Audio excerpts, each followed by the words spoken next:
নমস্কার, শ্রীকুঠিতে আরও একবার আমার সকল বন্ধুকে অনেক অনেক স্বাগত জানাই। আপনাদের সাথে আমার আলাপ করা হয়নি এতদিন ধরে। আমি অর্পিতা মুখার্জি। সবাই আশা করি খুব ভালো আছেন। আজকে আমি বানাবো গাওয়া ঘি দিয়ে বেসনের বরফি। এটা আমি জন্মাষ্টমী স্পেশাল ভগবান শ্রীকৃষ্ণের চরণে আমি এটা নিবেদন করব। আপনারা ভিডিওটা স্কিপ না করে স্টেপ বাই স্টেপ দেখতে থাকুন আমি কিভাবে বানাচ্ছি বেসনের বরফি। আমি এই বাটি 2 বাটি বেসন দিয়ে দিচ্ছি। বেসনটা ভালো করে এইভাবে নেড়ে নেড়ে একেবারে শুকনো ঝরঝরে করে নিতে হবে। যতটা পরিমাণ বেসন লাগবে তার হাফ আপনি ঘি দিয়ে দেবেন। কন্টিনিউ এরকমভাবে নেড়ে যেতে হবে বেসনটা। এইবার আমি চিনি অ্যাড করছি। চিনিটা আপনারা আপনাদের প্রয়োজন মতো দেবেন, যে যেরকম মিষ্টি খান। আমি যতটা বেসন দিয়েছি তার অর্ধেক চিনি দিলাম।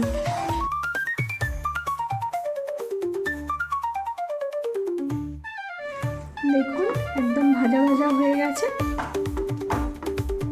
এইবার আমি 500 দুধ অ্যাড করছি।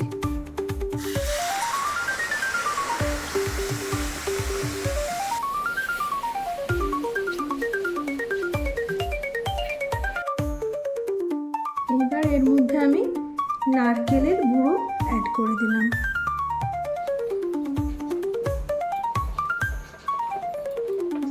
আমি কাজু নিয়েছি, এটা গুঁড়ো করে নেব, তারপর মিশ্রণটির সাথে এটা অ্যাড করে দেব।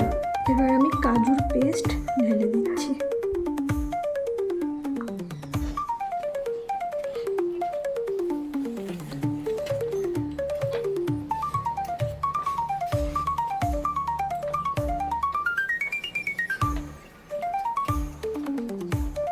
একটু ফুড কালার দিলাম।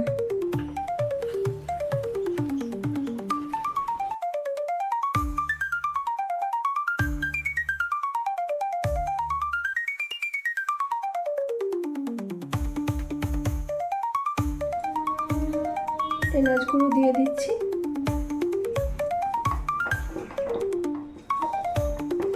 দেখুন একদম হয়ে গেছে, তাই কড়ার সাইড থেকে অটোমেটিক এটা চলে আসছে।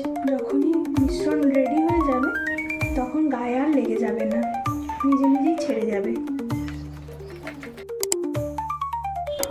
দেখুন আমার একদম রেডি হয়ে গেছে, পুরো কড়ার গা থেকে এগুলো ছেড়ে আসছে, আটকে যাচ্ছে না, তার মানে মিশ্রণ একদম রেডি। এবার আমি একটা কেক টিনের মধ্যে এটাকে সেট হতে দিয়ে দেব।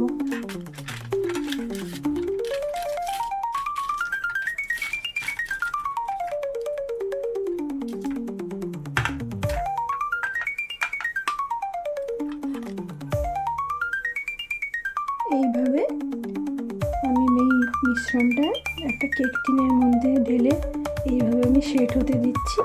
এবার উপর থেকে কিছু ড্রাই ফ্রুট আমি ছড়িয়ে দিচ্ছি। শুধু আমন্ড আর পেস্তা দিয়েছি, আপনারা ইচ্ছে হলে অনেক রকমের ড্রাই ফ্রুট আছে, সেগুলো ইউজ করতে পারেন। সামান্য একটু এলাচ গুঁড়ো দিয়ে দিচ্ছি। এলাচের যে একটা সুগন্ধ সেটা যাতে না বেরিয়ে যায় সেই জন্য আমি ওপরে একটা কভার দিয়ে দিলাম। এটা অপশনাল, এটা না দিলেও চলে। এইবার আমি এটাকে 4 ঘন্টা মতো ঠান্ডা হতে দেব। তারপর আপনাদেরকে আমি এটা বরফির আকারে কেটে দেখিয়ে দেব। বেসনের বরফি আমার একদম রেডি হয়ে গেছে, আমি আপনাদের সামনে এটা কেটে দেখিয়ে দিচ্ছি।